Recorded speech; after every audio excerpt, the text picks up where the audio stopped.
Assalamualaikum. Halo guys. Nama saya Resnawati Aceh, NIM 1604100031, Fakultas Ekonomi dan Bisnis.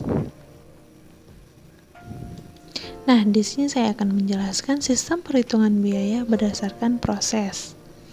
Nah, yang pertama yaitu akumulasi biaya proses. Tujuan penting dari sistem perhitungan biaya manapun adalah untuk menentukan biaya dari barang atau jasa yang dihasilkan oleh perusahaan. Sistem perhitungan biaya di setiap perusahaan sebaiknya berbeda-beda berdasarkan teknologi, manufaktur, organisasi, produksi, produk, dan lain-lain. Nah, selanjutnya yaitu semua biaya yang terjadi dalam produksi suatu pesanan dibebankan ke kartu biaya pesanan dari pesanan tersebut. Nah, apabila pesanan tersebut lebih dari satu departemen atau jenis pusat biaya, maka biaya yang terjadi di setiap pusat akan diakumulasikan di kartu biaya pesanan.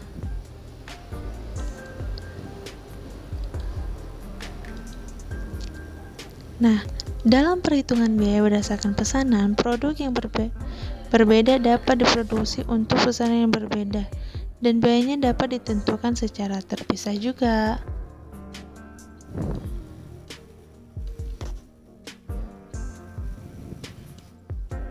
Nah, selanjutnya yaitu perhitungan biaya per departemen. Dalam perusahaan manufaktur, proses produksi dapat dibagi menjadi beberapa departemen. Apabila departemen pertama telah selesai melakukan tugasnya, maka akan dilanjutkan ke departemen kedua, dan seterusnya, sampai suatu unit selesai diproduksi. Dalam sistem perhitungan biaya umumnya, DM, DL, dan FOH dibebankan di departemen produksi.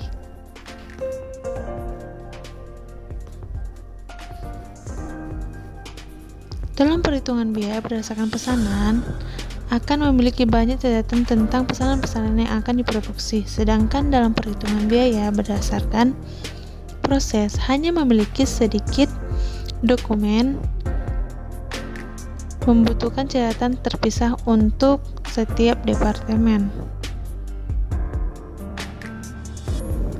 Jumlah waktu yang diperlukan untuk memelihara yaitu 5-10 catatan biaya departemen, jauh lebih sedikit daripada waktu untuk memelihara ratusan kartu pesanan. Adapun perusahaan atau industri yang melakukan perhitungan biaya berdasarkan proses antara lain industri yang memperbaiki komodi seperti kertas, kayu, pipa, dan lain-lain.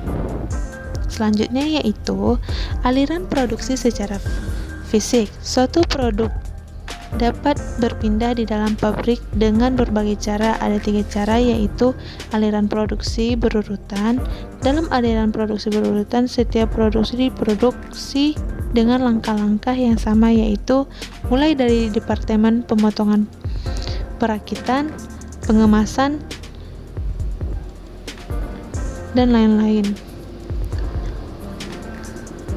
Nah, selanjutnya yaitu aliran produk paralel. Dalam aliran produk paralel, bagian tertentu dari pekerjaan dikerjakan secara simultan dan kemudian disatukan dalam satu atau lebih proses final untuk diselesaikan dan ditransfer ke barang jadi. Yang ketiga yaitu aliran produksi selektif. Dalam aliran produksi selektif, produk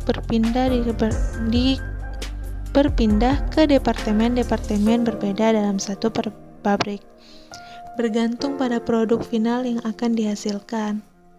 Contohnya yaitu aliran selektif di pabrik pengolahan daging.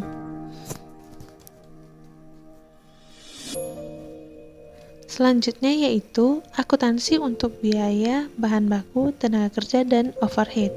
Perbedaan utama antara pesanan dengan proses adalah dalam perhitungan biaya berdasarkan proses, biaya dibebankan ke departemen pusat biaya, bukan ke pesanan.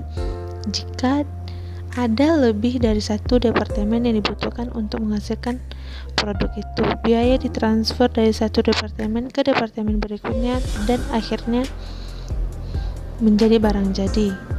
Selanjutnya yaitu laporan biaya produksi. Dalam perhitungan biaya berdasarkan proses, semua biaya yang dapat dibebankan ke departemen diikhtisarkan dalam laporan biaya produksi departemen.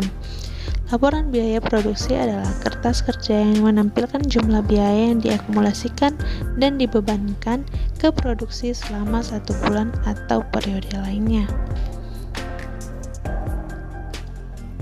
Laporan biaya produksi suatu departemen dapat memiliki banyak bentuk atau format yang menunjukkan. Yang pertama, biaya total dan biaya per unit dari pekerjaan yang diterima dari satu atau beberapa departemen lainnya. Yang kedua yaitu biaya total dan biaya per unit dari DM. Yang ketiga yaitu biaya dari persediaan barang dan proses awal akhir. Yang keempat, biaya yang ditransfer ke departemen berikutnya atau persediaan barang jadi.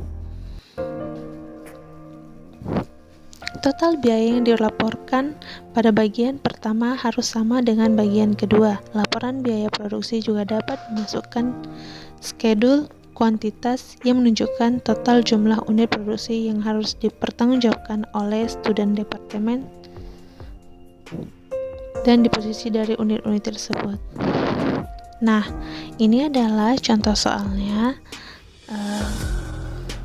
Ini ada 3 slide. Ini yang pertama soalnya dan penyelesaiannya.